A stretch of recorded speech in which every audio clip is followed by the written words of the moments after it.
Hi everybody, Phil of Games, and I am back playing Fire in the Lake, learning how to play, so we're going to work on this together. And this is video number 4. In video number 3, the United States player took a turn and did a sweep operation with an airlift special activity. The VC player passed, and so that means it's the ARVN player's turn. And the ARVN player can either do a limited operation or an event. Now, a limited operation means that you can perform one of the operations from the coin operations menu, but it's limited in that you can only select one space to perform that operation in.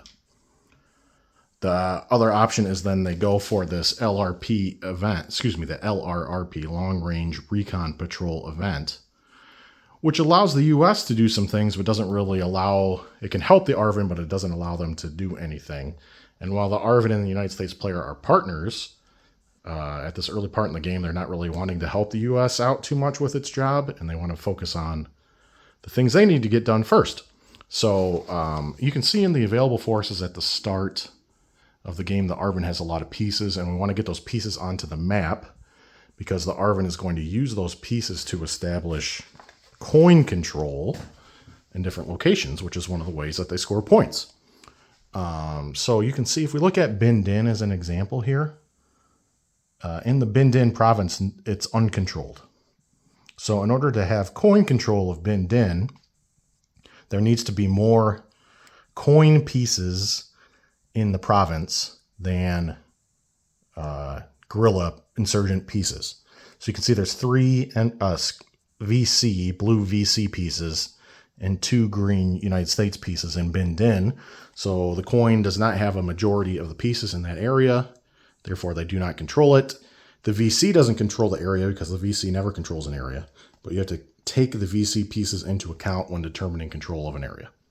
So the ARVN player is looking at Quang Ngai, which is a 2-point population space. If we can see the 2 down there, it means that a coin control here is going to be worth 2 points and not just 1. And there's 3 VC pieces, but 2 of them are revealed. So it looks like a target where they could potentially take control.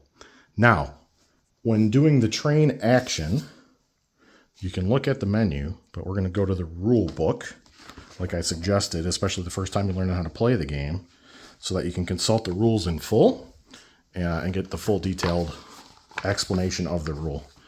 Right? So to train, it says training adds ARVN forces and can build support or drop patronage.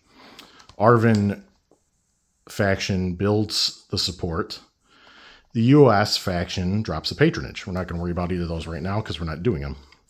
The ARVN may select any provinces or cities without NVA control. And the ARVN player spends 3 ARVN resources if it places any ARVN pieces, which we're going to be doing in this train phase, train operation. So we go to the procedure, and in any selected spaces desired, so we can only pick one space because it is a limited operation. And then we skip down because the first part deals with the United States player. If ARVN, place 1 to 2 rangers or up to 6 ARVN cubes at cities or at US or ARVN bases.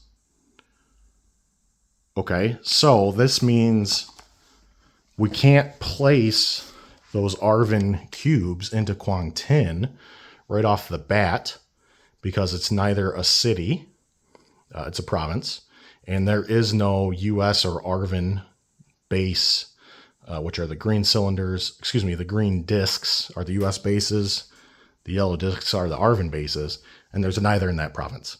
So we can't place ARVN there, but we can place them in Da Nang. Although there's no base in Da Nang, it is a city, right? And we can place up to 6. So you pay 3 resources if you place 1 piece, 2 pieces, all the way up to 6 pieces. So that's what the ARVN player is going to do. We're going to use our pawns to mark. So remember what we're doing. We're training in Da Nang, so we marked it. And then we get up to 6 pieces, and we're going to go for it, get all 6 out. 3 cops, 3 troops. The ARVN police are the orange cubes, and the ARVN troops are yellow cubes. And they're going to deploy, they're going to be trained in Da Nang, where we're training up our new forces. So move those 6 into Da Nang and pay our 3 resources to do that. So 32, 31, 30. Sorry, we start on 30. I had this out of place. So they're down to 27. And that's the ARVN limited operation training completed. The next, one part of the train completed. The next part of the operation allows the ARVN player to pacify, to remove any terror marker, and then shift the space up to 2 levels toward active support. The space must have coin control, and if ARVN training, which we are doing, have both ARVN troops and police. Okay. Pacification costs 3 resources per terror marker removed and level shifted, even if the training operation itself was free. So this means that the ARVN player can pacify in Da Nang if they'd like, and pacifying adds support to the coin players. All right. The ARVN player wants to add a bit of support in different locations around the map, not because it helps them win directly, but it helps them gain patronage. And you can see coin control plus patronage are the ARVN victory conditions. So without support, you can't govern in a location and take the patronage away. So they're going to choose to do that as well in Da Nang. There is no terror, so we don't have to remove any terror first before pacifying a level. And we're going to choose to pacify 1 level, which is going to move the support in Da Nang from neutral to passive support. Passive support means the population in Da Nang is on board with the coin factions. It says passive support times 1, and Da Nang is worth 1 population. So that means the support for the U.S. forces goes up 1, and the U.S. gains a point there. Okay, that costs 3 ARVN resources to do that. So 1, 2, 3, bumping down to 24. So we've done a train in Da Nang, and we've done a pacify in Da Nang. And that means that 2 factions have had their turn on the sequence of play, and they move to ineligible. The LRRP card is discarded into the discard pile. The Cadres card moves up. It's the current event, with the VC player eligible to move first, and then the NVA player, the next eligible player. And then we draw another card from the event pile, which is actually a coup, which is kind of interesting and an interesting way to start, because now we can run through a coup phase and you can see how that works. Okay, so this is a video number 4. We just went through an ARVN train operation, and video 5 will go into what the VC and NVA are going to do ahead of the coup.